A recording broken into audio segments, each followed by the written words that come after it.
How to spin the wheel on Temu. What's up everyone? In today's tutorial, I'll be showing you guys how you can easily spin the wheel on the Temu app to get heavy discounts and coupon codes. But before getting started, make sure to head down below to give this video a like and subscribe to the channel. So the first thing you need to do is open up the application, and once you do so, you'll land on your home page. Now just make sure to log into your account, and once you land on your home page, you'll find different kinds of offers here. So as you can see here, it has free credits and free gifts. So go ahead and tap on earn free credits and gifts.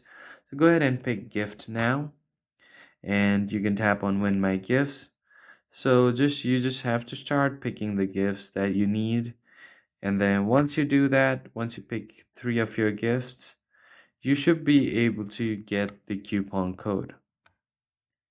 And from here, you can just go ahead and tap on another one to earn free gifts, and these will convert to your discount code while you check out on any products.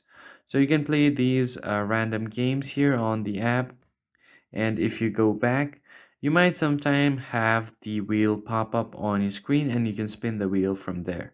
So that's pretty much it, guys. I hope you found it helpful. I'll see you on the next one.